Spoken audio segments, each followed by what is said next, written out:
Es el presidente del Colegio de Farmacéuticos, don Carlos García Pérez Teijón. Buenos días. Buenos días, Orestes.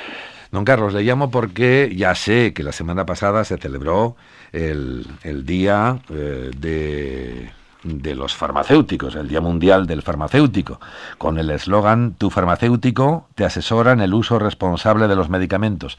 No estábamos aquí si no lo hubiéramos llamado, pero es que por otra parte, don Carlos, me parece que cualquier día es bueno para celebrar el Día del Farmacéutico, porque cualquier día puede ser el día de ir a la farmacia, ¿no? Todos los días para los pacientes son importantes y tienen que tomar su dispensación. Así es, cualquier día es importante para la farmacia y a disposición de los usuarios, que son en este caso todos los pacientes. Se trataba, y se sigue tratando, claro, de promover el uso responsable de los fármacos y contribuir a reducir los riesgos asociados a un uso no adecuado de los mismos.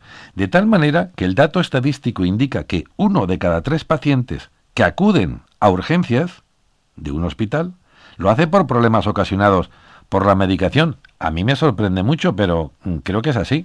Sí, vivimos en una sociedad de una edad muy avanzada, con mucha calidad de vida. Hemos conseguido darle más años a la vida y se le ha dado más calidad con la medicación, pero muchas de estas personas son polimedicados, toman 5, 6, 7 fármacos todos los días y a veces se confunden o duplican o hay interacciones entre ellos. Entonces provocan muchos errores en la medicación, o muchos de ellos, se calcula también que el 50% de los hipertensos pues abandonan el tratamiento a los 6 meses, con el incremento de la presión arterial, todos los problemas asociados que puede asociar. Hay muchos fármacos incluso que tienen muy estrecho margen terapéutico, hablamos de microgramos, los hay de 0,25 microgramos, y a lo mejor han cometido un error y han duplicado esa medicación con los problemas sanitarios que acarrean.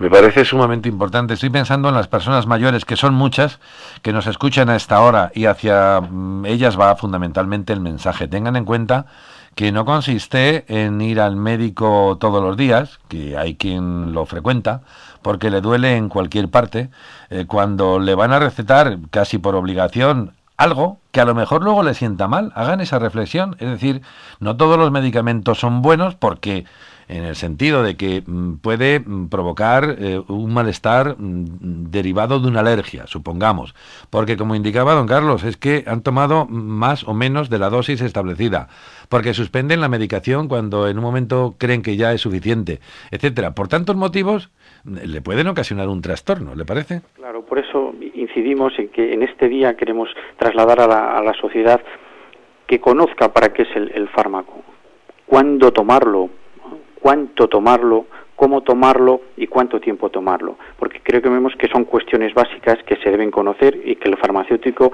informa activamente y resolverá las dudas tanto de los medicamentos que precisan receta como los que no precisan receta, que siguen siendo medicamentos y somos el único profesional sanitario al que consultar, incluso dar consejos, sobre todo con los, por ejemplo, se me ocurren los antibióticos, no tomarlos con leche porque se precipita, no se absorbe todo lo que se debiera precisar, se alarga la infección, la instalación de los colirios, que normalmente no se hace correctamente, los inhaladores en polvo que vienen micronizados, las personas mayores creen que no lo ha absorbido y a lo mejor absorben 2 o 3 veces en la dosis, o tomar medicamentos sobre todo para las mujeres y una osteoporosis en ayunas, de pies, andando 15 minutos antes del desayuno.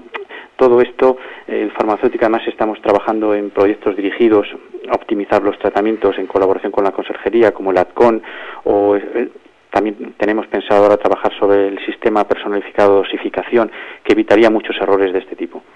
De cualquier manera, siempre le queda la posibilidad de consultar directamente a su farmacéutico, porque a nosotros, que nos gusta ir por libre, estamos celebrando hoy lo que se celebró el pasado martes, es decir, el Día Mundial del Farmacéutico. Pero insisto, cualquier día puede ser bueno para enviar un mensaje, es lo que estamos haciendo. Y ahora le pregunto por el sector. Tengo entendido que con esta crisis y ante situaciones, en fin, de recortes, etcétera, que ahora le preguntaré si se vende más o se vende menos, pero que hay un buen número de boticas, de farmacias, alrededor de 40, sobre todo en la provincia, ¿no?, en pueblos, etcétera, que tienen dificultades para mantener las puertas abiertas. Pues en España tenemos los medicamentos de los más baratos de Europa, pero unido a la crisis y a las medidas de recorte que se han aplicado durante los últimos años al sector del medicamento, pues ha provocado un deterioro progresivo de la economía de las farmacias. Entonces afecta mucho a la viabilidad económica de algunas farmacias. En Castilla y León hay, de las 14 que se han cerrado en España, 2 pertenecen a Castilla y León. Eso por un lado. Y por otro lado, a ver si nos aclaramos. Es verdad que cuando llegó el impuesto correspondiente, en fin, el copago, hubo una reducción de consumo de medicamentos, cosa que por otra parte no se acaba muy bien de entender. O sea, el medicamento o lo necesitas o no lo necesitas. De alguna manera cueste lo que cueste. Pero bueno, el gasto farmacéutico descendió en julio. Y luego no sé en agosto qué es lo que ha pasado, porque leo informaciones, por ejemplo, que el consumo de fármacos vuelve a aumentar a pesar del copago, ahora en agosto. Leo un titular de prensa. Leo otro. El gasto farmacéutico en la región descendió en agosto un 25% respecto al mismo mes de 2011. Leo otro más. El gasto farmacéutico bajó en agosto más de un 20% por segundo mes consecutivo. Ya decíamos que en julio había bajado por lo del copago, pero en agosto que no sabíamos. Total, que le pregunto, ¿qué ha pasado? ¿Qué está pasando ahora mismo? Los números, la verdad es que siempre hay mucho baile de números y de cifras.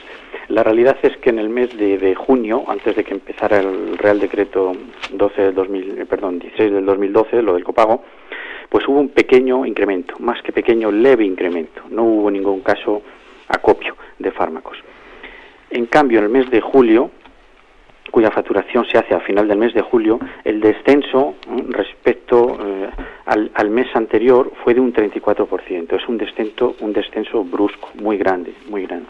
El mes siguiente, agosto, se produjo, si lo comparamos con agosto del 2011, pues un 19% menos de dispensaciones respecto al mes de agosto del 2011. Entonces, efectivamente, el copago ha disminuido el número de prescripciones por parte de los agentes sanitarios y el número de dispensaciones en oficina de farmacia. Con lo cual no sabemos si la medida estará dando el fruto deseado. Lo dejamos ahí. Don Carlos García Pérez Tijón, presidente del Colegio de Farmacéuticos, le agradezco que nos haya atendido, porque ya digo que es bueno recordar y enviar el mensaje, en este caso a personas mayores, que quizá estén abusando en un momento dado de según qué fármacos y les pueden sentar mal, así que ténganlo en cuenta. Don Carlos, hasta otro día. Muchas gracias. Muchas gracias.